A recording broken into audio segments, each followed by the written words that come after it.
चलिए कंटिन्यू करेंगे। तो कुछ क्वेश्चन होमवर्क थे, अटेम्प्ट नहीं किया आप लोगों ने?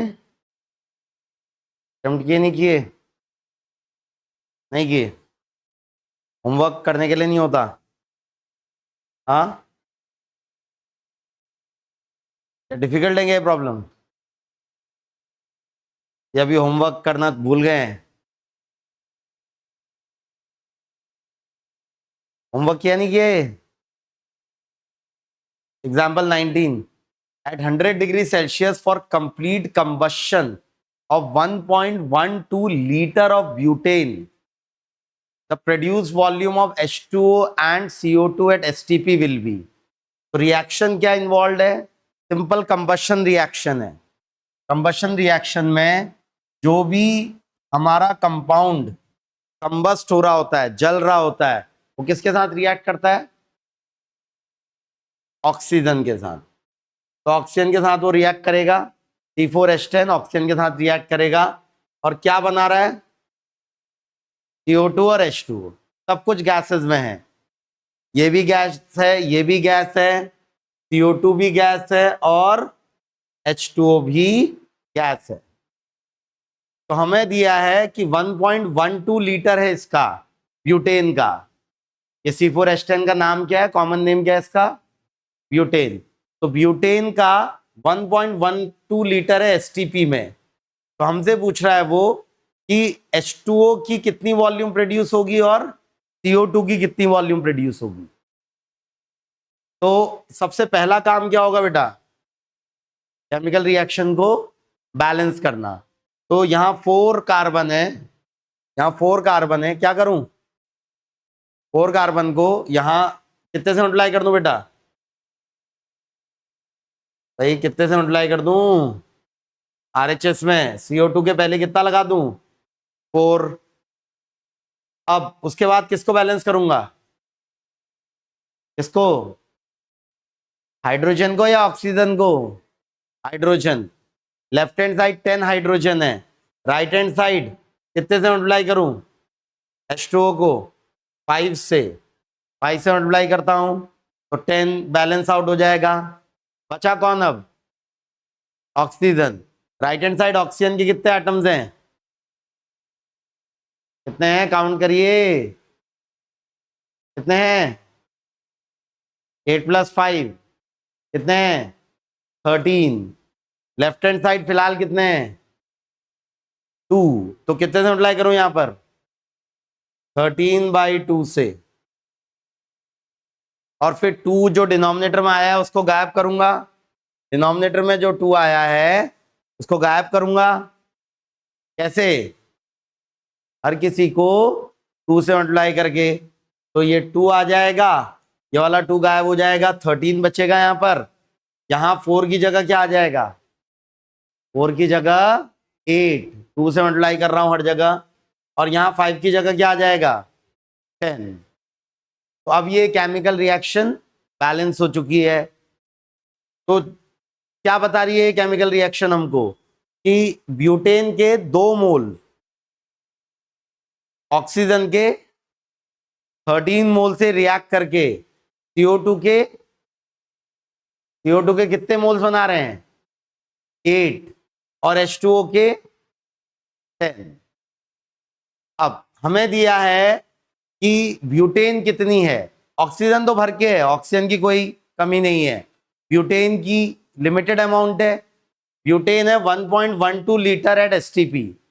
तो सबसे, या तो मैं फैक्टर लेवल मेथड से चल सकता हूं, बट और उतना भी ना करना है तो सिंपली सबसे पहले 1.12 लीटर के नंबर ऑफ मोल्स निकाल लीजिए। नंबर ऑफ मोल्स निकाल लेते हैं। कैसे रिलेटेड होता है volume of gas at STP and number of moles? कैसे रिलेटेड होते हैं बेटा आपस में? रिलेटेड होती हैं। नंबर ऑफ मोल्स कैसे रिलेटेड होता है वॉल्यूम से? Number of moles is equal to volume of gas divided by 22.4 litre. Number of moles is volume of gas divided by 22.4 litre. याद है? यहां कितनी वॉल्यूम दी हुई है गैस की? वॉल्यूम कितनी दी हुई है गैस की, ब्यूटेन गैस की 1.12, तो डिवाइड करूंगा 22.4 से, दोनों लीटर में है तो कोई दिक्कत नहीं है। तो ये देख रहे हैं, ये अगर डेसिमल्स को हैंडल करूं, 2 डेसिमल राइट को ले जाऊं, एक जीरो यहाँ जनरेट करना पड़ेगा मुझे, और ये 112 टू ज़ा 224 होता है, तो ये कट कर रहा है इसको 20 से। तो कितने मोल्स है मेरे पास ब्यूटेन के, ब्यूटेन के कितने मोल्स है मेरे पास, ब्यूटेन के कितने मोल्स हैं बेटा मेरे पास 1/20, 1/20 मोल्स हैं ब्यूटेन के। मुझे बताना है CO2 गैस की कितनी वॉल्यूम प्रोड्यूस होगी एंड H2O गैस की कितनी वॉल्यूम प्रोड्यूस होगी। तो सिंपल यूनिटरी मेथड से भी चल सकते हैं। इसके 2 मोल, इसके कितने मोल्स प्रोड्यूस कर रही हैं 8।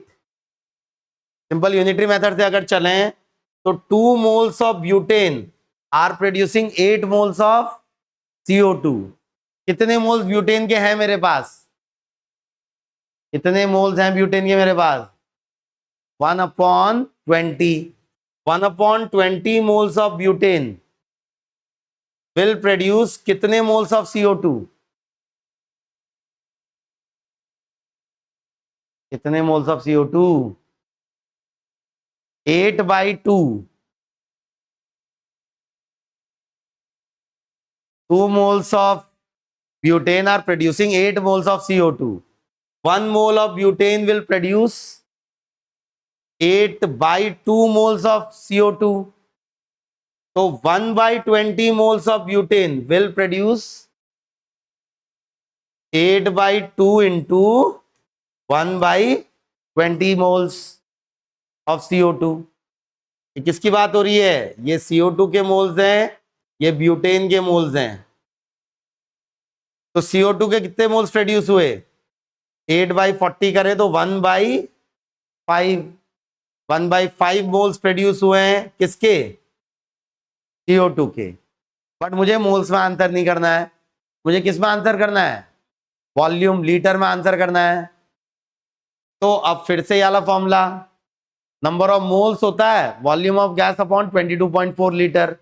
तो वॉल्यूम ऑफ CO2 कितनी हो जाएगी, वॉल्यूम ऑफ CO2 हो जाएगी number of moles into 22.4, number of moles है 1/5 इंटू 22.4 लीटर। तो कितना आ गया बेटा, ये डिवाइड करूं 22.4 को 5 से, कोई इतना मुश्किल नहीं है बेटा उसको डिवाइड करना।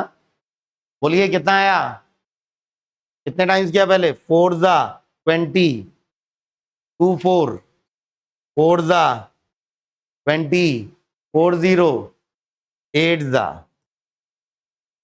तो कितने वॉल्यूम CO2 की प्रोड्यूस हुई 4.48 लीटर वॉल्यूम प्रोड्यूस हुई CO2 की। H2O की बात करें तो 2 मोल ब्यूटेन के H2O के कितने मोल प्रोड्यूस कर रहा है बेटा, केमिकल रिएक्शन बैलेंस की नाम ने 2 मोल ब्यूटेन के H2O के कितने मोल प्रोड्यूस कर रहा है 10। 1 मोल कितने प्रोड्यूस करेगा 10/2 मतलब 5। तो 1/20 मोल्स कितने पैदा करेगा 1/20 इंटू 10/2, जो कि कितना हो गया बेटा 1/4 मोल्स पैदा करेगा। तो वॉल्यूम ऑफ H2O निकालना है, वॉल्यूम ऑफ H2O निकालना है, volume will be number of moles into 22.4 litre. तो number of moles is 1/4 into 22.4 litre. कितना H2O पैदा हो गया बताइए, 5 ज़ा कटा पहले 20, फिर 24.6, 5.6 लीटर। तो H2O की कितनी वॉल्यूम प्रोड्यूस हो गई 5.6 लीटर।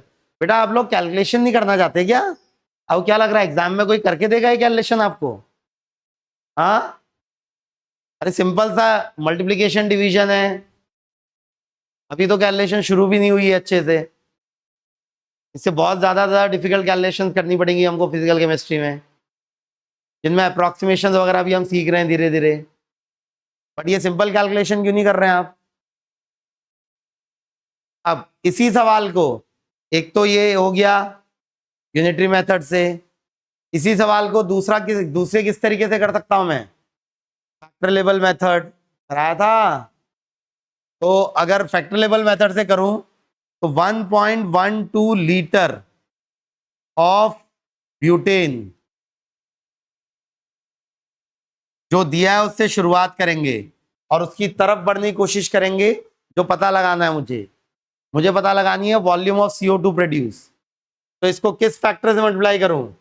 डिवीजन में आना चाहिए लीटर ऑफ दिस। तो कौन से वाले फैक्टर से मल्टीप्लाई करूं? कि वॉल्यूम वाले फैक्टर से ना, कि भाई 22.4 लीटर होता है पर मोल कितना होता है?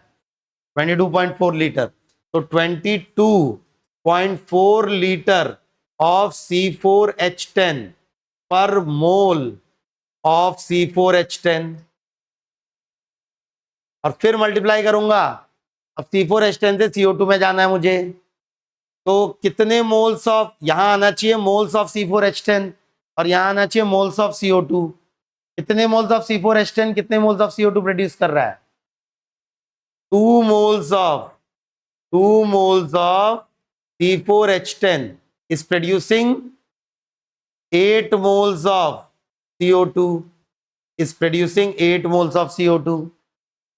multiplied by moles of CO2 आ गया। अब यहां, अब मुझे वॉल्यूम ऑफ CO2 में जाना है।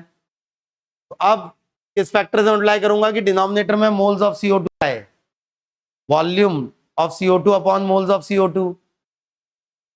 1 मोल CO2 में कितना वॉल्यूम होता है? 22.4 लीटर। तो न्यूमरेटर में आ जाएगा 22.4 litre of CO2 upon 1 mole of CO2। तो ये फैक्टर लेवल मेथड से देखेंगे, ये वाला इससे कटेगा, ये वाला इससे कटेगा, ये वाला इससे कटेगा, हमारे पास लीटर ऑफ CO2 बच जाएगा। 22.4 भी 22.4 से कट रहा है। तो ये न्यूमरेटर में केवल क्या नंबर बचा? 1.12 इंटू 8 डिवाइडेड बाई 2, इतना लीटर ऑफ CO2 प्रोड्यूस होगा।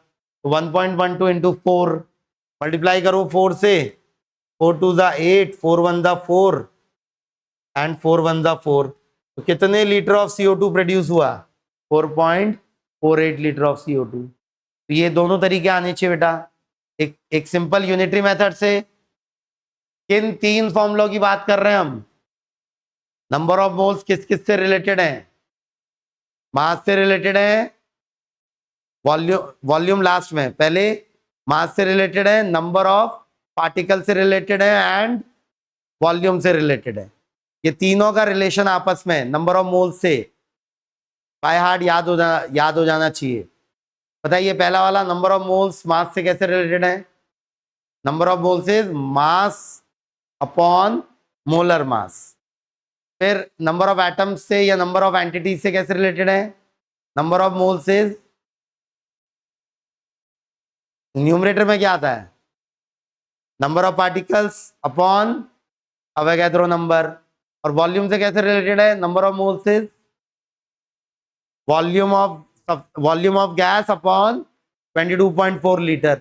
ये तीनों फॉर्मूले बाय हार्ट दिमाग में बैठ जाने चाहिए बेटा। नंबर ऑफ मोल्स का इन तीनों से रिलेशन, फिर आपस में जो भी निकालना हो वो हम निकाल सकते हैं उसके बाद। पढ़ो आगे। नेक्स्ट सिमिलर क्वेश्चन है, करिए अपने आप।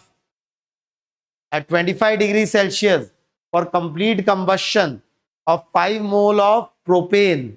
प्रोपेन का केमिकल फॉर्मूला लिख के दिया है उसने, अभी जरूरत नहीं है आपको, बाद में सीखेंगे जब ऑर्गेनिक केमिस्ट्री आएगा। क्या दे रखा है केमिकल फॉर्मूला प्रोपेन का?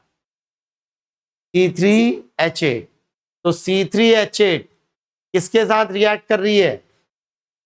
ऑक्सीजन के साथ। क्या प्रोड्यूस कर रही होगी? CO2 and H2, carbon dioxide and H2। ठीक हो गया भाई। फिर से सबसे पहला काम क्या करेंगे बेटा? सबसे पहला काम क्या करेंगे? सबसे पहले क्या करेंगे? बैलेंसिंग शुरू करेंगे रिएक्शन की। बोलिए कहां से शुरुआत करूं?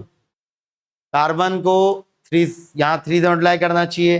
लेफ्ट में 3 कार्बन हो गए, राइट में 3 कार्बन। फिर हाइड्रोजन को बैलेंस करेंगे। लेफ्ट में 8 हाइड्रोजन है, अभी यहाँ 2 ही है, तो क्या करूं? 4 से मल्टीप्लाई करूं। अब ऑक्सीजन के नंबर देख लेते हैं। ऑक्सीजन कितने हैं राइट में? काउंट करिए ऑक्सीजन कितने हैं राइट में। 3 2 6 + 4 10 ऑक्सीजन है। तो लेफ्ट में 10 ऑक्सीजन होने के लिए 5 से मल्टीप्लाई कर दूं। हो गए सब बैलेंस। क्या बता रही है अब ये बैलेंस रिएक्शन मुझे? 1 mole of C3H8 will react with 5 moles of oxygen to produce 3 moles of carbon dioxide and 4 moles of H2। मुझे फिलहाल इस सवाल में दिया क्या है कि इसके 5 मोल हैं, इसके 5 मोल प्रेजेंट हैं, इसके 5 मोल प्रेजेंट हैं। Required volume of O2, O2 की कितनी वॉल्यूम रिक्वायर्ड होगी एसटीपी में? तो पहले O2 के मोल्स निकाल लेता हूं कितने रिक्वायर्ड होंगे, फिर वॉल्यूम निकाल लूंगा। बताइए बेटा, 1 मोल प्रोपेन का 5 मोल O2 के साथ रिएक्ट करेगा, तो 5 मोल प्रोपेन के कितने O2 के साथ रिएक्ट करेंगे? 25 मोल्स के साथ रिएक्ट करेंगे। तो इसके 25 मोल्स चाहिए मुझे, है ना? बट मुझे इसके मोल्स नहीं पूछा है, क्या पूछिए इसकी? वॉल्यूम। अब मैं रिलेट कर दूंगा नंबर ऑफ मोल्स और वॉल्यूम को। तो नंबर ऑफ मोल्स, फॉर्मूला बोलिए बेटा। Number of moles is volume of gas in litre, volume of gas in litre divided by कितना? 22.4 लीटर। तो वॉल्यूम ऑफ गैस निकालनी है तो नंबर ऑफ मोल्स को मल्टीप्लाई कर देंगे 22.4 से। भाई 1 मोल में 22.4 लीटर होता है, तो 25 मोल्स में कितना हो जाएगा? 25 इंटू 22.4 लीटर। निकाल लूं? मल्टीप्लाई कर देते हैं। आती है 25 की टेबल। 25 4 100, carry 10, 25 2 50, 50 + 10 60, carry 6, 25 2 50, 50 + 6 56। डेसिमल पहले 0 के बाद आएगा। कितने लीटर O2 रिक्वायर्ड है बेटा? कितने लीटर ऑक्सीजन रिक्वायर्ड है? 560 लीटर ऑक्सीजन रिक्वायर्ड है। बढ़ूंगी आगे बढ़ो। 21 क्वेश्चन देखें। 3 litre of mixture of propane and butane on complete combustion give 10 liters of CO2, find the composition of mixture। बढ़िया सवाल है। इस बार क्या हो रहा है कि मेरे पास एक सिंगल कंपाउंड नहीं है, मेरे पास 2 कंपाउंड्स का मिक्सचर है। कौन कौन से कंपाउंड्स का मिक्सचर है मेरे पास? प्रोपेन का है और ब्यूटेन का है। मुझे ये नहीं पता कि कौन सा कितने अमाउंट में प्रेजेंट है, बट टोटल पता है मुझे। दोनों का मिला के कितना है? 3 लीटर। जैसे घर में एलपीजी जो आती है बेटा, सिलेंडर में एलपीजी आती है, उसमें भी मिक्सचर होता है इन्हीं गैसेस का, और भी गैसेस इन्वॉल्व हो सकती हैं। प्रोपेन ब्यूटेन का मिक्सचर होता है वहां पे। तो हमें दिया है कि 3 litres of propane and butane, दोनों का मिला के 3 लीटर है, is producing 10 litre of CO2। दोनों ऑक्सीजन भर के है, ऑक्सीजन की कोई कमी नहीं है, ऑक्सीजन भर के है। और वो दोनों जब बर्न हो जा रहा है, ये मिक्सचर जब बर्न हो जा रहा है, तो कितना वॉल्यूम ऑफ CO2 प्रोड्यूस हो रहा है? कितना वॉल्यूम CO2 का प्रोड्यूस हो रहा है? 10 लीटर। तो रिएक्शंस जरा लिखना शुरू करेंगे। पहले जब C3H8 कंबाइन करेगा O2 से तो बनाएगा CO2 + H2O। प्लीज, अभी थोड़ी देर पहले ये रिएक्शन देखी थी, फिर से बैलेंस करें इस रिएक्शन को। बताइए कहाँ क्या करूं? सबसे पहले क्या करूं? कार्बन को बैलेंस करता हूं, वहां 3 है तो यहाँ 3 ले आता हूं। उसके बाद किसको? हाइड्रोजन को। वहां 8 है तो यहाँ 8 लाने के लिए 4 से मल्टीप्लाई कर देता हूं। उसके बाद ऑक्सीजन को, RHS में 6 + 4 10 है तो यहाँ भी 10 लाने के लिए 5 से मल्टीप्लाई कर देता हूं। बट एक और रिएक्शन हो रही है साथ में, क्योंकि अकेली C3H8 नहीं है, अकेली प्रोपेन प्रेजेंट नहीं है, साथ में ब्यूटेन भी प्रेजेंट है। तो C4H10 will react with O2 to give CO2 and H2। वो ये रिएक्शन भी चल रही है साथ में। अब इसको भी बैलेंस करना शुरू करें बेटा। बोलिए, अभी थोड़ी देर पहले की थी, फिर से कर रहे हैं। क्या करूं? यहाँ 4 से मल्टीप्लाई करूं, पहले 4 से मल्टीप्लाई करूं, फिर उसके बाद वहां 10 है तो यहाँ 5 से मल्टीप्लाई कर दूं, और लास्ट में ऑक्सीजन। कितने ऑक्सीजन है राइट हैंड साइड में? 13। तो लेफ्ट हैंड साइड में कितने से मल्टीप्लाई करूं? 13/2। बट ये 2 हमें पसंद नहीं है डिनोमिनेटर में, इसको गायब करने के लिए सबको 2 से मल्टीप्लाई कर दूं। इस 2 को गायब करने के लिए यहाँ 2 से, तो यहाँ कितना आ जाएगा? 8, और यहाँ कितना आ जाएगा? 10। ठीक हो गया बेटा। स्टोइचियोमेट्री के क्वेश्चंस में सबसे पहला काम ही ये करना है हमको बार बार। अगर रिएक्शन बैलेंस नहीं दी है तो हमको बैलेंस करनी पड़ेगी। अगर रिएक्शन बैलेंस नहीं दी है तो हमको रिएक्शन को बैलेंस करना पड़ेगा। अब आगे बढ़े तो हमें दिया है 3 लीटर, इसका 3 लीटर मिक्सचर है, इसका 3 लीटर मिक्सचर है, और वो सॉरी हाँ 3 लीटर, हाँ इसका मिक्सचर है 3 लीटर। और टोटल कितने CO2 के साथ कितना CO2 प्रोड्यूस कर रहा है वो? 10 लीटर। 10 लीटर CO2 वो प्रोड्यूस कर रहा है। Find the composition of mixture. Composition of mixture का मतलब मुझे बताना है कितने लीटर प्रोपेन है उस 3 लीटर में, और कितने लीटर ब्यूटेन है, ये बताना है मुझे।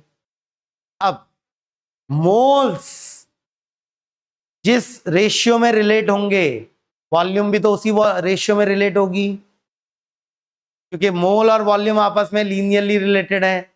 तो जब मैं बोल रहा हूं बेटा मोल्स में, जब बोल रहा हूं तो इस केमिकल रिएक्शन में इसका 1 मोल इसके कितने मोल से? 5 मोल से रिएक्ट करके इसके 3 मोल्स और इसके 4 मोल्स प्रोड्यूस कर रहा है। यही बात मैं वॉल्यूम के लिए भी बोल सकता हूं, नहीं बोल सकता हूं? इसकी 1 वॉल्यूम, जितनी भी वो वॉल्यूम है, 1 वॉल्यूम जैसे 1 लीटर, इसका 1 लीटर इसके कितने लीटर के साथ कंबाइन करेगा? 5 लीटर के साथ। और इसके कितने प्रोड्यूस करेगा? 3 लीटर CO2 के, और H2O के 4 लीटर। या इसके X लीटर इसके 5X लीटर के साथ कंबाइन करके इसके 3X लीटर, X अननोन है, और इसके 4X लीटर प्रोड्यूस करेंगे। बोल सकता हूं ये। अगर मैं इसके Y लीटर मान लूं, तो इसके 2 लीटर इसके 13 लीटर के साथ कंबाइन करके इसका 8 लीटर और इसका 10 लीटर कंबाइन प्रोड्यूस कर रहा है। तो इसका Y लीटर क्या मान लेता हूं मैं? मान लेता हूं इसके X लीटर हैं, ठीक है, कि इसके X लीटर हैं। तो CO2 के कितने लीटर प्रोड्यूस होंगे, इसमें इंटरेस्टेड हूं मैं। तो इसके 3X लीटर प्रोड्यूस होंगे। सिंपल यूनिटरी मेथड बेटा, यूनिटरी मेथड यूज कर रहा हूं मैं। और कब लगाया जा सकता है यूनिटरी मेथड? जब चीजें एक दूसरे से लीनियरली प्रोपोर्शनल हो। और यहाँ ये सब चीजें आपस में लीनियरली प्रोपोर्शनल है नहीं है, नंबर ऑफ मोल्स, वॉल्यूम, मास, ये सब आपस में लीनियरली प्रोपोर्शनल है, इसलिए मैं लगा पा रहा हूँ यूनिटरी मेथड। हाँ इसके लिए देखें तो इसकी 2 लीटर, इसमें 1 नहीं है 2 लीटर, तो इसकी 2 लीटर इसके 13 लीटर के साथ कंबाइन होके इसकी 8 लीटर प्रोड्यूस कर रही है, तो इसकी 1 लीटर इसकी कितनी प्रोड्यूस करेगी? 4 लीटर। तो इसकी मान लेते हैं y लीटर प्रेजेंट है, मान लेते हैं y लीटर प्रेजेंट है, तो y लीटर कितनी प्रोड्यूस करेगी बेटा? इसकी 4y लीटर। अब मुझे x और y की वैल्यूज पता लगानी है। दो अननोन है तो दो इक्वेशंस चाहिए मुझे भाई।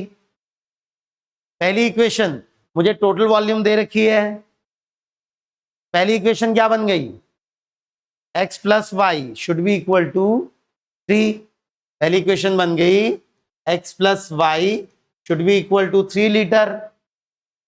और मुझे दे रखा है कि 10 लीटर टोटल CO2 प्रोड्यूस होना चाहिए, 10 लीटर का टोटल CO2 प्रोड्यूस होना चाहिए। तो क्या कर दूं? दूसरी रिएक्शन क्या बन गई? दूसरी इक्वेशन क्या बन गई बेटा?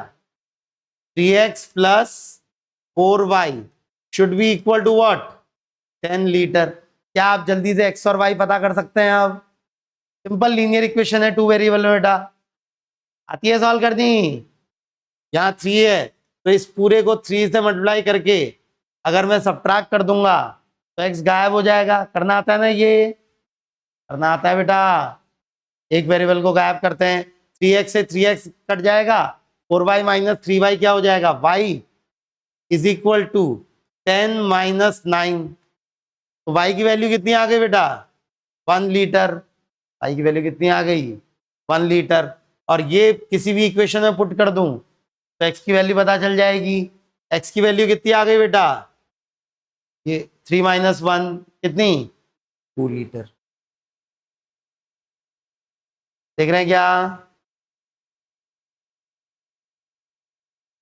ये अच्छा सवाल है, थोड़ा बेटर क्वेश्चन है बेटा अभी तक जो किए हमने उन सवालों में से।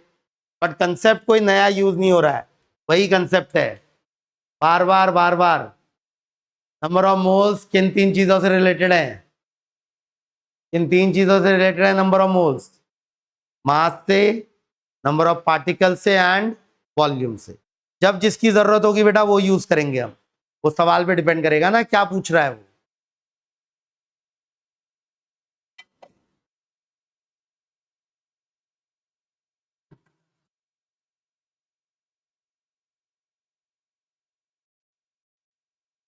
बढ़ो क्या आगे? आगे बढ़ो। क्लियर है सवाल? चलिए, तो कल की क्लास में एक लिमिटिंग रिएजेंट का कंसेप्ट हम करना शुरू किया था बेटा हमने। कंसेप्ट सिंपल सा है। अभी तक के जो भी सवाल किए हमने बेटा, एग्जाम्पल्स जो कर रहे थे हम, उनमें लिमिटिंग रिएजेंट का कंसेप्ट यूज नहीं हो रहा था क्योंकि वहां ऑक्सीजन भर भर के थी, ऑक्सीजन लिमिटेड अमाउंट में नहीं थी। जो भी रिएक्ट कर रहा था ऑक्सीजन के साथ वो लिमिटेड अमाउंट में था, पता था वो हमें, क्योंकि ऑक्सीजन वहां भर के थी। लेकिन अब ऐसे सवाल भी आएंगे जहां दो चीजें अगर रिएक्ट कर रही हैं तो दोनों का लिमिटेड अमाउंट होगा। तो अब हमें ये डिसाइड करना पड़ेगा कि इन दोनों में से कौन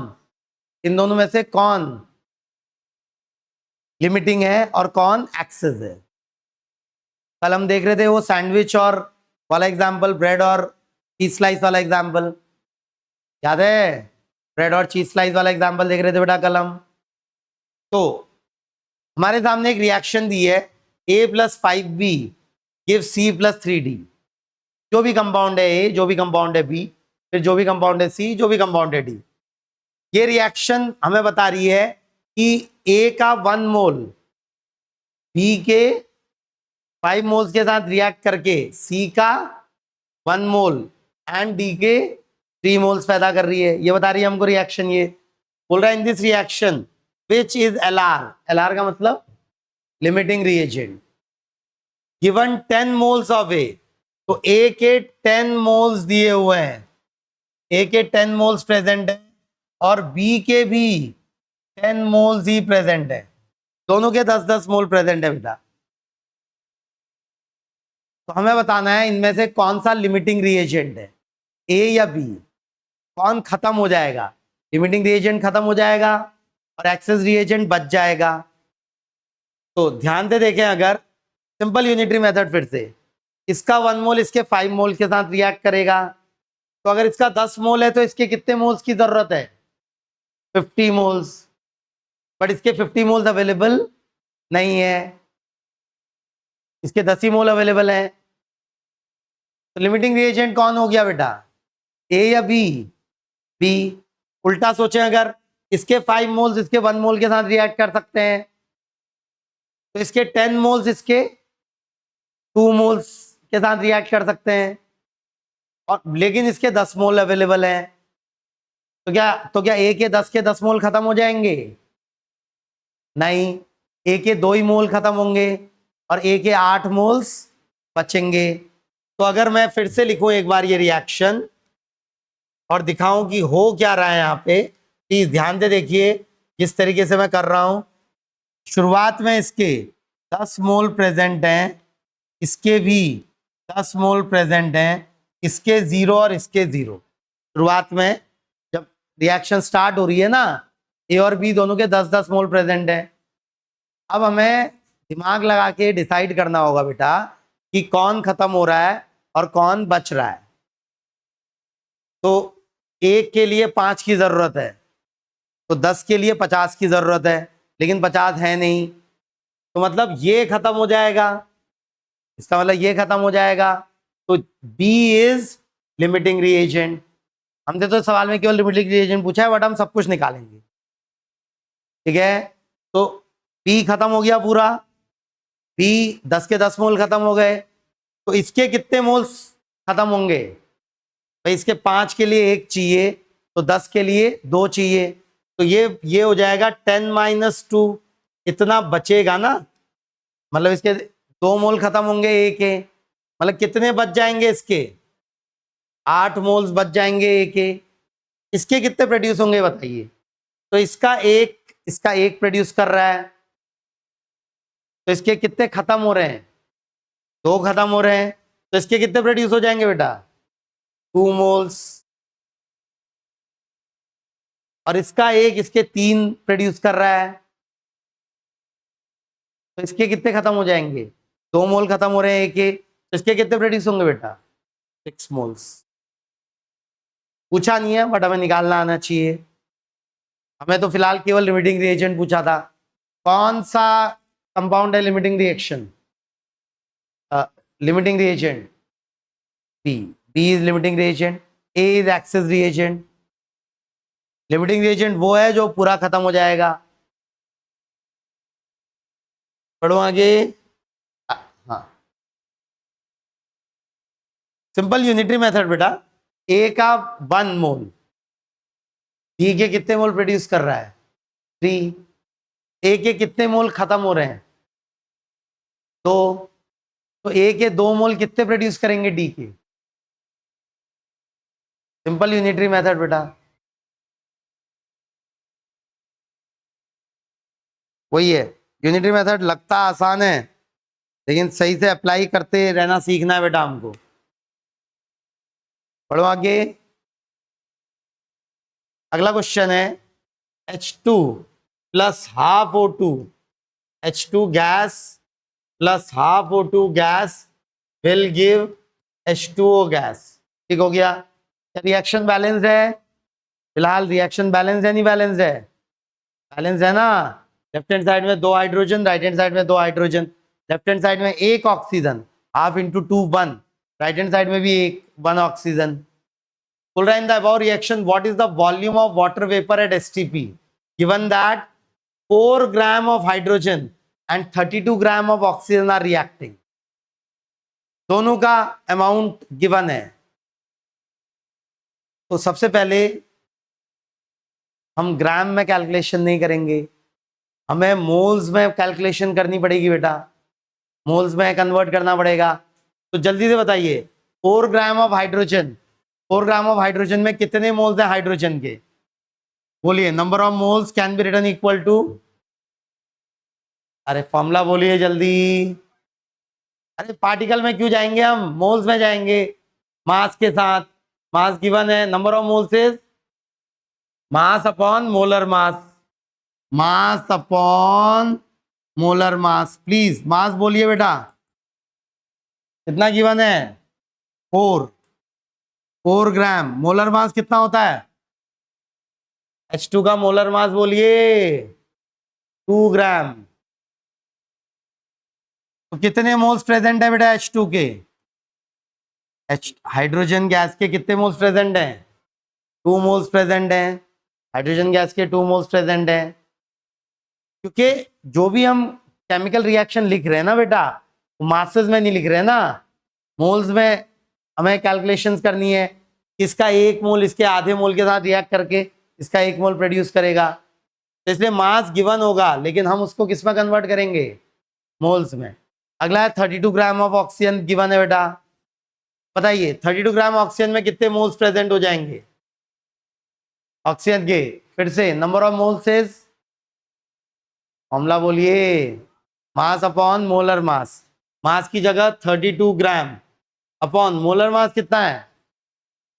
अरे एक ऑक्सीजन का 16 होता है। O2 में 2 ऑक्सीजन के एटम्स हैं, लिख के भी दे रहा है वो O2। कितना मोलर मास होगा O2 का? 32। तो कितने मोल्स हो गए? 1 मोल। अब जरा रिएक्शन पे आते हैं। भाई इसके शुरुआत में 2 मोल प्रेजेंट है, इसका 1 मोल प्रेजेंट है, और इसके 0 मोल्स हैं शुरुआत में। अब ये दोनों रिएक्ट करके ये प्रोड्यूस कर रहे हैं, हाइड्रोजन और ऑक्सीजन रिएक्ट करके H2O प्रोड्यूस कर रहे हैं। तो हमको पहले देखना पड़ेगा कौन लिमिटिंग रिएजेंट है, कौन एक्सेस रिएजेंट है। तो उसके लिए यूनिटरी मेथड। भाई इसका 1 मोल इसके आधे मोल के साथ रिएक्ट कर रहा है, तो इसके 2 मोल्स इसके 1 मोल के साथ रिएक्ट करेगा।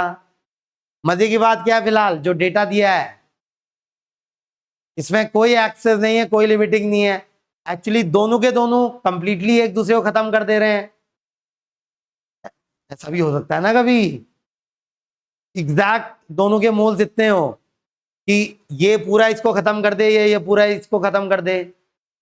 भाई इसके हाफ मोल इसके 1 मोल के साथ रिएक्ट कर रहे थे, तो इसका 1 मोल इसके 2 मोल चाहिए उसको, और उतने ही है प्रेजेंट। तो इसके कितने बचेंगे फाइनली? 0। इसके भी कितने बचेंगे? 0। और H2O के कितने मोल्स प्रोड्यूस हो जाएंगे? इसका 1 मोल इसका 1 मोल प्रोड्यूस कर रहा है, तो इसके 2 मोल इसके 2 मोल प्रोड्यूस करेंगे।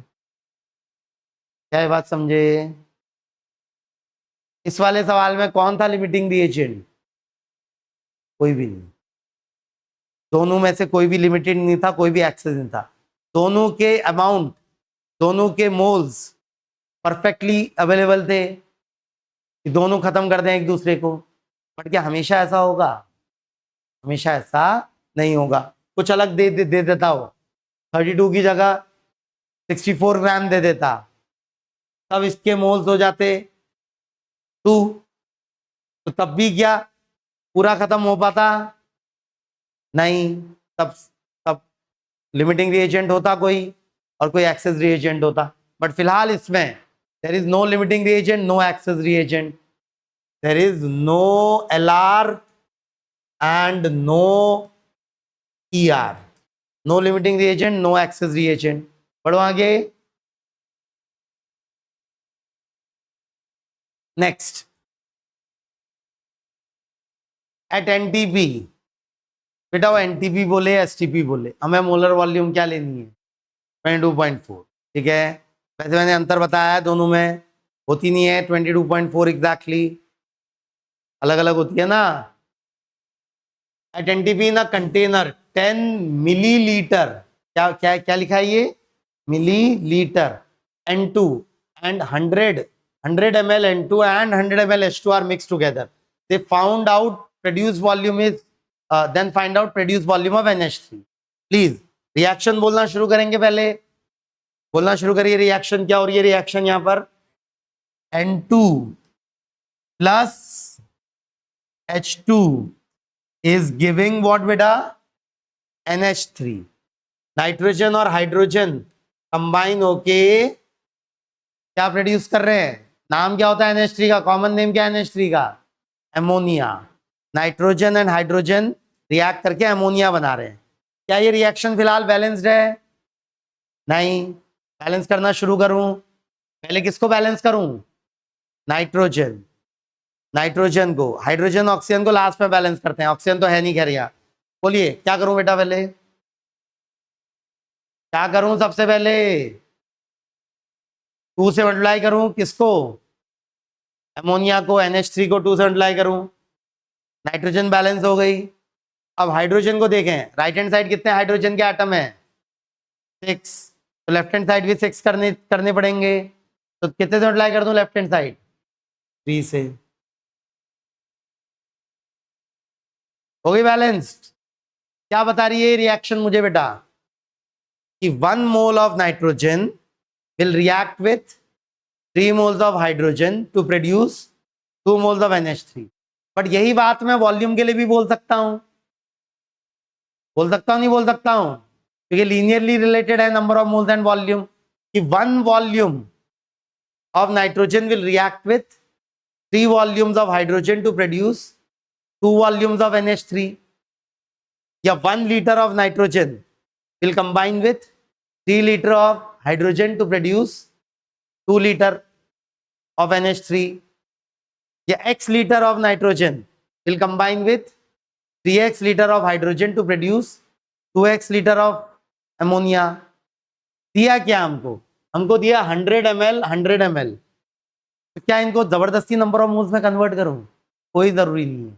आप वॉल्यूम में भी डील कर सकते हैं। केवल फालतू में क्यों करूं नंबर ऑफ मोल्स में कन्वर्ट उसको? तो वॉल्यूम में अगर डील करें तो इसके 100 ml, इसका 100 मिलीलीटर और इसका भी 100 मिलीलीटर प्रेजेंट है बेटा।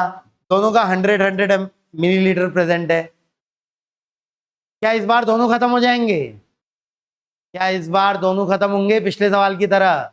नहीं, इस बार दोनों खत्म नहीं होने वाले। नजर आ रहा है कौन खत्म होगा, कौन बचेगा, कौन लिमिटिंग है, कौन एक्सेस है? भाई इसका एक इसके 3 के साथ रिएक्ट करेगा, तो इसके 100 के लिए इसके कितने रिक्वायर्ड है? 300। बट उसके तो 100 ही अवेलेबल है। तो कौन खत्म होने वाला है? तो ये कितना बचने वाला है बेटा?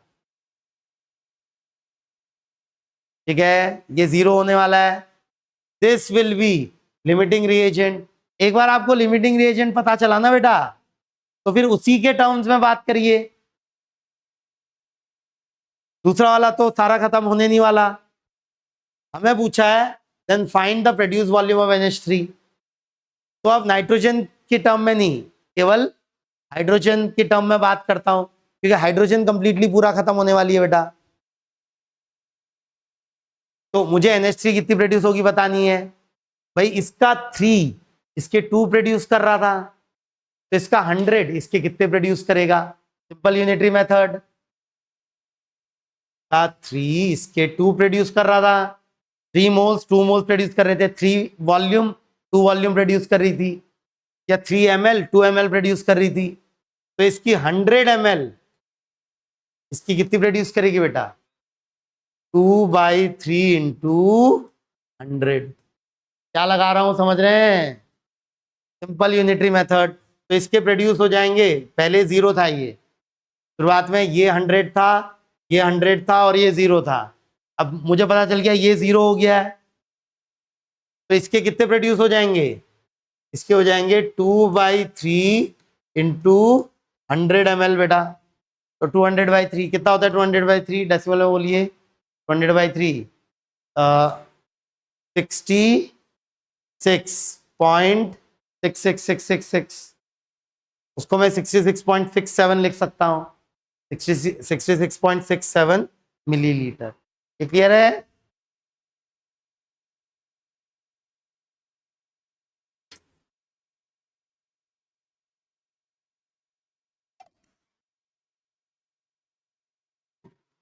क्लियर है बेटा? पढ़ो आगे। अगला थियरी का पार्ट है कंसंट्रेशन टर्म्स। ठीक है, कंसंट्रेशन टर्म्स हमको सीखने हैं। ये सेकंड पार्ट है हमारे इस चैप्टर का, मेजर सेकंड पार्ट। इसको आज स्टार्ट नहीं करेंगे, ठीक है, आज स्टार्ट नहीं करेंगे। आज हम जो अभी तक पढ़ा है उसके और सवाल करेंगे, तो उसी में आगे बढ़ेंगे। तो आगे क्वेश्चन होंगे बेटा। ये थियरी हम आगे कवर करेंगे। पहले क्लास प्रैक्टिस क्वेश्चंस पे आइए, ठीक है। कंसिडरेशन टर्म्स की थियरी अगली क्लास में करेंगे, कल की क्लास में करेंगे कंसिडरेशन टर्म्स की थियरी। आज हम अभी तक जो पढ़ा है शुरुआत से उस पर बेस्ड क्वेश्चंस करेंगे। क्या क्या पढ़ा है हमने शुरुआत से बेटा?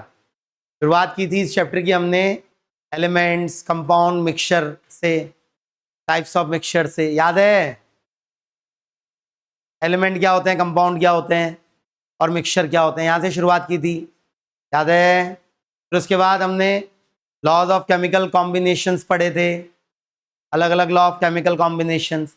फिर हमने गैसेस के बारे में पढ़ा था, गैसेस के लॉज के बारे में,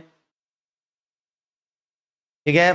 फिजिकल क्वांटिटीज पढ़ी थी, 7 फंडामेंटल फिजिकल क्वांटिटी। फिर मोल का रिलेशन पढ़ा था अलग अलग क्वांटिटीज से, याद है? जो कि हम यूज करते आ रहे हैं। यूनिटरी मेथड की टेक्निक सीखी हमने, वेक्टर लेवल की टेक्निक सीखी, और फिर लिमिटिंग रिएजेंट की टेक्निक सीखी। लिमिटिंग रिएजेंट यहाँ तक हम हो चुका है। जो बचा हुआ पार्ट है बेटा वो हम कल करेंगे, ठीक है। थियरी का बचा हुआ पार्ट है, मेन पार्ट जो बचा हुआ है कंसंट्रेशन टर्म्स, वो हम कल करेंगे। आज क्वेश्चन शुरू करेंगे, क्लास प्रैक्टिस प्रॉब्लम्स। पहला क्वेश्चन इजी है, जनरल नॉलेज का सवाल है बेटा। जनरल नॉलेज का क्वेश्चन है, classify the following substance into elements, compounds and mixture. तीनों में अंतर पता होना चाहिए आपको।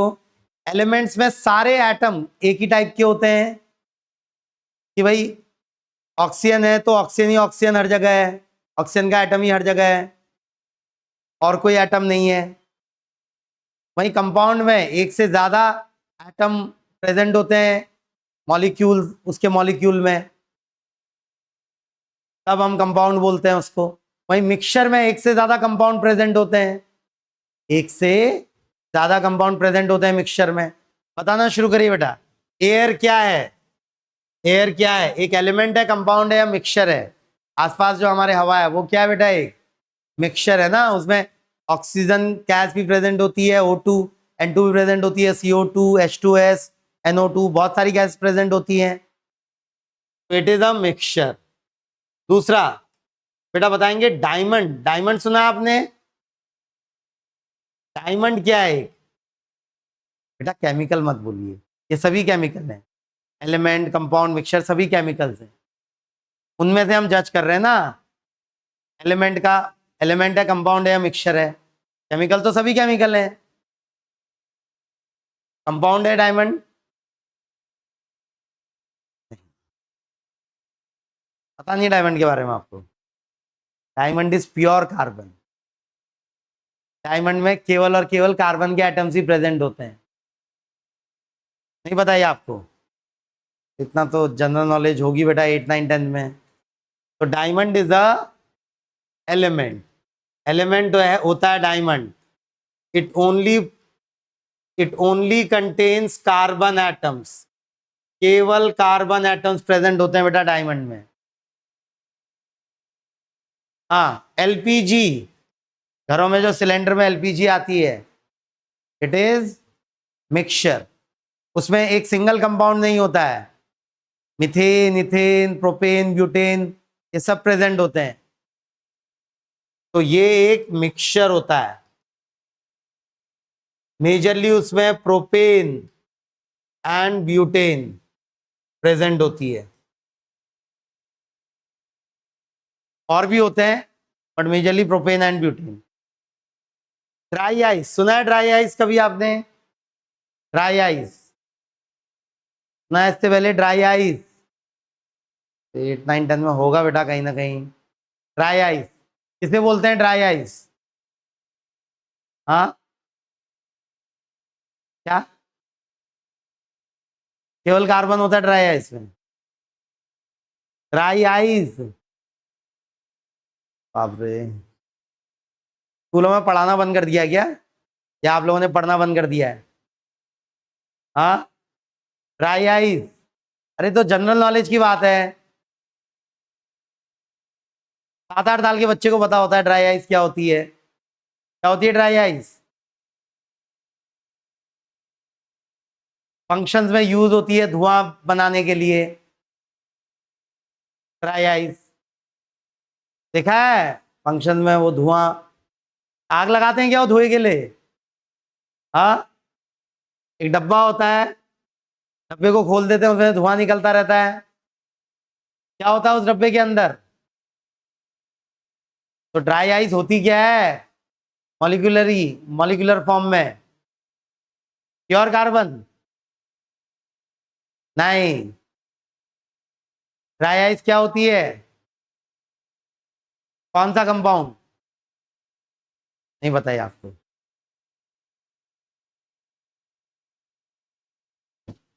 हाँ, CO2। Dry ice is solid CO2, solid carbon dioxide. केवल कार्बन डाइऑक्साइड होती है बट सॉलिड फॉर्म में। तो ये क्या हो गया? एक कंपाउंड। ना वो एलिमेंट है ना वो मिक्सचर है। क्या है ड्राई आइस? एक कंपाउंड। ग्रेफाइट जानते हैं बेटा? जो पेंसिल की टिप में ग्रेफाइट होता है, it is carbon, pure carbon. मतलब वो क्या हो गया? एक क्या? Element. Graphite is element, pure carbon, केवल कार्बन के एटम्स प्रेजेंट होते हैं। तो आप बोलेंगे भाई ग्रेफाइट में भी कार्बन के एलिमेंट्स और डायमंड में भी कार्बन की एलिमेंट्स केवल प्रेजेंट, कार्बन के एटम्स ही प्रेजेंट होते हैं। बिल्कुल, दोनों केवल कार्बन कार्बन है बट अलग अलग बॉन्डिंग के अंडर है। वो बॉन्डिंग स्ट्रक्चर अलग अलग होता है वहां, क्योंकि हम बाद में पढ़ेंगे जब केमिकल बॉन्डिंग चैप्टर आएगा। हाँ, स्टील जानते हैं बेटा? स्टील, स्टील सुना है? स्टील क्या है? एक मिक्सचर। स्टील में अलग अलग कंपाउंड्स मिक्स करके बनाया जाता है स्टील। स्टील में आयरन भी प्रेजेंट होता है, आयरन का कंपाउंड भी प्रेजेंट होते हैं, फिर कार्बन भी प्रेजेंट होता है, और भी एलिमेंट्स प्रेजेंट होते हैं। तो स्टील इज अ मिक्सचर। ऐसे सॉलिड मिक्सचर्स को बहुत बार एलॉय भी बोलते हैं। Steel is a alloy. Solid के मिक्सचर्स को स्पेशल नाम क्या बोलते हैं? एलॉय। सुना है एलॉय वर्ड? तो steel is an alloy, it is a mixture. हाँ भाई, मार्बल, मार्बल होता है जो फ्लोरिंग के लिए जो यूज होता है, उसमें वैसे तो 97-99% कैल्शियम कार्बोनेट ही होता है वो, लेकिन तब भी हम उसे मिक्सचर ही बोलेंगे क्योंकि कुछ कुछ इम्प्योरिटीज उसके साथ डाली जाती हैं जो मार्बल बिछाया जाता है ना। तो it will be treated as a mixture. लेकिन हाँ, आप ये आर्ग्यू कर सकते हैं कि भाई उसमें 99% कैल्शियम कार्बोनेट है, तो मैं उसे करीब करीब कंपाउंड भी बोल सकता हूँ क्योंकि बाकी चीजें बहुत कम अमाउंट में है उसमें, तब मैं उसको करीब करीब कंपाउंड भी बोल सकता हूं। लेकिन स्ट्रिक्टली स्पीकिंग बोलेंगे तो क्या बोलेंगे हम उसे? मिक्सचर। स्मोक, हवा में धुआं फैलता है, it is a mixture. Mixture है ना, उसमें अलग अलग कंपाउंड्स प्रेजेंट होंगे, तो it is a mixture. Glucose बताएंगे बेटा? Glucose is a compound. Formula जानते हैं ग्लूकोज का? याद होना चाहिए मॉलिक्यूलर फॉर्मूला ग्लूकोज का, C6H12O6, हमेशा के लिए याद होना चाहिए। Glucose is a compound, glucose is a compound and it's molecular formula is C6H12O6। Finally laughing gas, सुनिए लाफिंग गैस क्या होता है? लाफिंग गैस एक एलिमेंट, कंपाउंड या मिक्सचर? नहीं, laughing gas is a compound, pure laughing gas. कौन सा compound होता है पता है? सुना, अरे वो यूज करते हैं, वो लेते हैं तो आवाज बदल जाती है, अजीब सी हो जाती है। नहीं, नहीं देखा कभी ये? जिसको इनहेल करके बोलते हैं वो तो हीलियम होती है। फिर लाफिंग गैस जब इनहेल करते हैं तो बहुत ज्यादा हंसी आती है, हंसना रोक नहीं पाते। कौन सी गैस होती है? लाफिंग गैस एक कंपाउंड है और वो गैस होती है N2O, नाइट्रस ऑक्साइड। क्या होती है? N2O, NO2 नहीं, N2O is laughing gas, it is a compound. तो बेटा ये कुछ फैक्ट्स बेस्ड बातें थी, इतना तो पता होना चाहिए बेटा आपको, इतने फैक्ट्स पता होने चाहिए केमिस्ट्री के बारे में। दूसरा सवाल है, मिक्सचर हैं, 10 मिक्सचर हैं, डे टू डे लाइफ में ये मिक्सचर्स हमें दिखते रहते हैं, हमें बताना है वो होमोजीनियस है या हेट्रोजीनियस है। होमोजीनियस मिक्सचर उन्हें बोलते हैं जिनमें आप डिफ्रेंशिएट नहीं कर पाते मिक्सचर के अलग अलग कंपोनेंट्स को। वहीं हेट्रोजीनियस मिक्सचर में आप डिफ्रेंशिएट कर पाते हैं, आपको आंखों से दिखता है कि इसमें अलग अलग सब्सटेंसेस प्रेजेंट है। वहीं होमोजीनियस मिक्सचर में आप आंखों से पता नहीं लगा सकते कि उसमें अलग अलग सब्सटेंसेस प्रेजेंट है। बताइए, एयर मिक्सचर है ना एक, बिल्कुल एयर मिक्सचर है। कैसा मिक्सचर, होमोजीनियस या हेट्रोजीनियस? होमोजीनियस। आप आंखों से देख के कुछ नहीं बता सकते एयर के बारे में कि उसमें अलग अलग सब्सटेंसेस प्रेजेंट हैं, तो it is a homogeneous mixture. Smoke भी होमोजीनियस ही होता है, आप आंखों से देख के नहीं पता लगा पाते, वाइट वाइट दिखता है वो, लेकिन उस वाइट वाइट में कहाँ कौन सा कंपाउंड है ये नहीं बता सकते आप, तो smoke is also homogeneous. Petrol देखा कभी पेट्रोल आंखों से? पेट्रोल कैसा दिखता है? हर जगह एक जैसा दिखता है या कहीं कहीं कुछ एक ही दिखता है? मतलब पेट्रोल कैसा मिक्सचर है बेटा? होमोजीनियस। सी वाटर होमोजीनियस ही दिखता है, अगर मैं वो नहीं कि कुछ गंदगी वगैरह नहीं है सी वाटर में, गंदगी होगी तो फिर वो अलग, गंदगी अलग से दिखने लगेगी। मतलब बिना गंदगी का सी वाटर अगर आप लें तो वो नॉर्मल पानी की तरह ही दिखता है, हर जगह एक जैसा ही दिखता है, लेकिन उसमें बहुत सारी चीजें मिक्स्ड होती है, बहुत सारे सॉल्ट्स मिक्स्ड होते हैं, तो वो है तो एक मिक्सचर, बट कैसा मिक्सचर, होमोजीनियस या heterogeneous? Homogeneous. Iodise table salt, नमक देखा है? पैकेट नमक, पैकेट से जो नमक आता है वो एक जैसा दिखता है या कहीं कहीं अलग अलग दिखता है? एक जैसा ही दिखता है हर जगह, तो वो भी कैसा मिक्सचर है? Homogeneous. Aerated water, aerated water मतलब सोडा, सोडा जानते हैं? सोडा देखा है कभी? होमोजीनियस ही होता है वो भी, उसको डाल दें, हवा निकलने दें तो पानी की तरह ही हर जगह एक जैसा दिखने लगता है, तो it is also a homogeneous mixture. Mixture of sand and common salt, आप नमक को सैंड में मिला दें तो नमक और सैंड अलग अलग दिखेंगे या एक साथ दिखने लगेंगे? अलग अलग दिखेंगे, तो कैसा मिक्सचर है बेटा वो? हेट्रोजीनियस। हेट्रोजीनियस। गन पाउडर देखा है कभी? गन पाउडर देखा है किसी ने गन पाउडर कभी? बारूद कैसा दिखता है? एक हर जगह एक जैसा दिखता है या अलग अलग दिखता है? एक जैसा ही दिखता है बारूद, भले ही उसमें अलग अलग कंपाउंड्स होते हैं, लेकिन वो आंखों से देखने पे हर जगह एक जैसा ही दिखता है। तो गन पाउडर किसका एग्जाम्पल हो गया बेटा? होमोजीनियस मिक्सचर का। Milk homogeneous mixture, milk is also homogeneous mixture. Muddy water मिट्टी वाला पानी, तो हेट्रोजीनियस दिखता है वो, कहीं पर कुछ दिखता है उसमें, तो it is a heterogeneous mixture.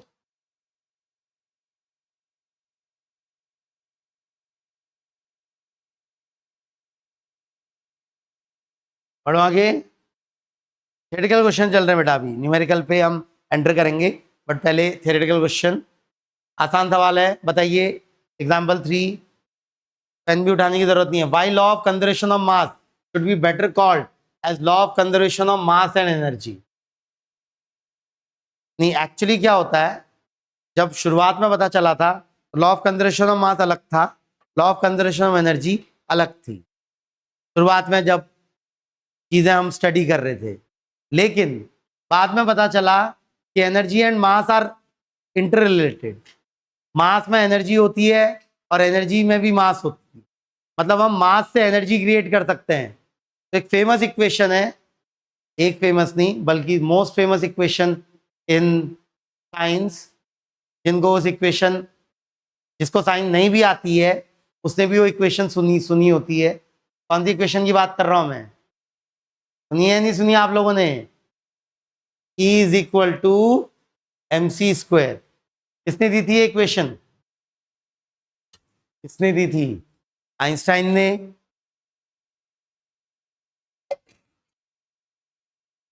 Nineteen hundreds के स्टार्टिंग में इक्वेशन दी थी, मोस्ट फेमस इक्वेशन है। भले ही आपको इसका मीनिंग नहीं पता होगा बट इक्वेशन तो सुनी होगी। तो ये इक्वेशन एनर्जी और मास को इंटर रिलेट करती है कि एनर्जी से मास क्रिएट हो सकता है और मास से एनर्जी भी क्रिएट हो सकती है। पहले हम क्या समझते थे, मास मास है और एनर्जी एनर्जी, अलग अलग समझते थे उनको, बट बाद में हमको पता चला कि एनर्जी और मास इंटर कन्वर्टेबल हैं, energy and mass are inter convertible. तो इसलिए law of conservation of mass को अब हमें क्या बोलना चाहिए, law of conservation of mass and energy, law of conservation of mass energy. क्योंकि पहले हम समझते थे कि मास एनर्जी में कन्वर्ट नहीं किया जा सकता या एनर्जी मास में कन्वर्ट नहीं की जा सकती, बट हमें पता है तो लिखेंगे इसके लिए, क्या लिखेंगे कि energy energy and mass can be energy and mass can be interconverted. Energy and mass can be interconverted. Energy and mass can be interconverted. एक दूसरे में कन्वर्ट किया जा सकता है। तो only mass is not conserved. Only mass is not conserved. अब हम क्या बोलते हैं उस लॉ को, law of conservation of mass energy, Einstein की इस थ्योरी के बाद। जल्दी से बता दीजिए, स्पीड ऑफ लाइट दे रखी है, calculate the distance covered by light in 2 nanosecond. Simple सा फॉर्मूला है, स्पीड डिस्टेंस और टाइम का आपस में रिलेशन जानते हैं ना, distance is equal to speed into time. बस यूनिट्स का ध्यान रखिए, ये क्या लिखा हुआ है, नैनो सेकेंड। नैनो समझते हैं, नैनो मतलब कितना, 10 की पावर -9। नैनो स्टैंड्स फॉर 10 की पावर, पता नहीं पता है, प्रीफिक्सेस, ठीक है ना बेटा, केमिस्ट्री में भी फिजिक्स में भी प्रीफिक्सेस।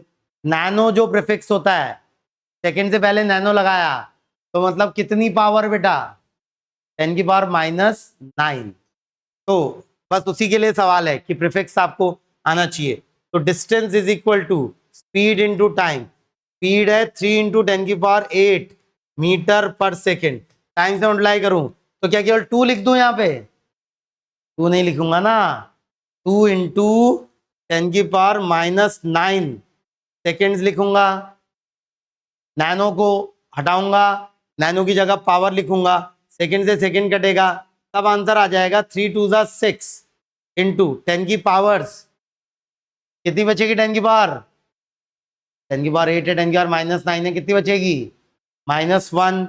10 की पावर में -1 बचेगा, मतलब 0.6, और आंसर मीटर में आएगा। तो कितना डिस्टेंस ट्रेवल कर रही है बेटा 2 नैनो सेकेंड में, 2 नैनो सेकेंड में लाइट कितना डिस्टेंस ट्रेवल कर रही है, 0.6 मीटर, 0.6 मीटर का। Next, what is SI unit of mass, kilogram. Kilogram होती है ऐसा यूनिट ऑफ मास, ग्राम नहीं होती, क्या होती है, किलोग्राम। चलिए इस क्वेश्चन से खत्म करेंगे, क्वेश्चन नंबर 6 से। न्यूमेरिकल है थोड़ा सा, बात लिमिटिंग रिएजेंट की है, एलआर की। रिएक्शन मुझे दिए A+B2 गिव्स AB2। क्या रिएक्शन बैलेंस्ड है? बैलेंस्ड है या कुछ बैलेंस करनी है? बैलेंस्ड है भाई। ए का एक एटम, ए का एक एटम, बी के दो एटम, बी के दो एटम, बैलेंस्ड है। तो वो बोल रहा है बताइए लिमिटिंग रिएजेंट क्या होगा। 300 atoms of A and 200 molecules of B2 react करेंगे अगर, तो कौन खत्म हो जाएगा, ये पूछ रहा है मुझसे। तो बेटा इसका एक एटम इसके एक मॉलिक्यूल से रिएक्ट कर रहा है, तो इसके 300 एटम इसके 300 मॉलिक्यूल से रिएक्ट करते। बट क्या इसके 300 अवेलेबल है? नहीं। इसके कितने अवेलेबल हैं? 200। तो कौन खत्म हो जाएगा कंप्लीटली, ए या B2? B2 खत्म हो जाएगा। तो B2 इज लिमिटिंग रिएजेंट यहां पर, इस वाली सिचुएशन में B2 लिमिटिंग रिएजेंट है बेटा। मतलब अगर मैं रिएक्शन लिखूं A+B2 गिव्स AB2, इसके 300 एटम्स प्रेजेंट हैं और इसके 200 मॉलिक्यूल्स प्रेजेंट हैं, इसके 0। ठीक है, इसके 200 मोल नहीं, क्या है, मॉलिक्यूल्स। तो इसके एक के लिए इसका एक चाहिए, तो इसके 200 के लिए इसके 200 चाहिए, तो ये खत्म हो जाएगा। और इसके कितने बचेंगे फाइनली? 100 एटम्स बचेंगे। और कितने प्रोड्यूस हो जाएंगे AB2 के? भाई इसका एक प्रोड्यूस कर रहा है, तो इसके 200 मॉलिक्यूल इसके 200 मॉलिक्यूल्स प्रोड्यूस करेगा। समझे क्या? अब यही बात मैं मोल्स के लिए भी बोल सकता हूं, नहीं बोल सकता हूं? 2 moles of A, 3 moles of B2। एक मोल A का 1 मोल B2 के साथ रिएक्ट करेगा, तो 2 मोल A और 3 मोल B2 के प्रेजेंट है, तो कौन खत्म हो जाएगा, A या B? A, क्योंकि इसके 2 मोल को इसके 2 ही मोल रिक्वायर्ड है, बट इसके 3 है। तो this is excess reagent and this is limiting reagent. और फिर से रिएक्शन लिखूं A+B2 गिव्स AB2। इस बार दिया है कि इसके शुरुआत में 2 मोल प्रेजेंट हैं और इसके 3 मोल प्रेजेंट हैं, इसके 0। बताइए पूरी रिएक्शन अगर हो गई तो कौन खत्म हो जाएगा, A या B? इस बार A खत्म हो जाएगा, इसके 2 मोल खत्म हो जाएंगे, तो इसके भी 2 मोल कम हो जाएंगे, तो इसके कितने बचेगा, केवल 1 ही मोल बचेगा। और इसके कितने प्रोड्यूस हो जाएंगे बेटा, 2 मोल। ये समझे क्या? 100 atoms of A, 100 molecules of B2। इस बार कौन लिमिटिंग रिएजेंट है, कौन एक्सेस रिएजेंट है? कोई भी नहीं, क्योंकि ये एग्जैक्ट नंबर है, दोनों का एग्जैक्ट नंबर है। तो इस वाले में क्या बोलेंगे बेटा, no LR and no ER। ना कोई लिमिटिंग रिएजेंट है, ना कोई एक्सेस रिएजेंट है इस केस में। 5 moles of A and 2.5 moles of B2। भाई इसका 1 मोल के लिए इसका 1 मोल रिक्वायर्ड है, इसके 5 मोल है, इसके 2.5 मोल है, 2.5। कौन खत्म हो जाएगा, B2 खत्म हो जाएगा ना। इसके 2.5 मोल इसके 2.5 मोल से रिएक्ट करेंगे, तो इस बार B2 लिमिटिंग रिएजेंट है और A क्या है बेटा, एक्सेस रिएजेंट। आखिरी में 2.5 moles of A and 5 moles of B2। इस बार A क्या हो जाएगा, लिमिटिंग रिएजेंट, और B क्या हो जाएगा बेटा, एक्सेस रिएजेंट। क्लियर है? क्लियर है? कल पहले कुछ और क्वेश्चंस करेंगे जो अभी तक थियरी हमने सीखी है उस पर, और फिर आगे की थियरी कंटिन्यू करेंगे कंसंट्रेशन पर।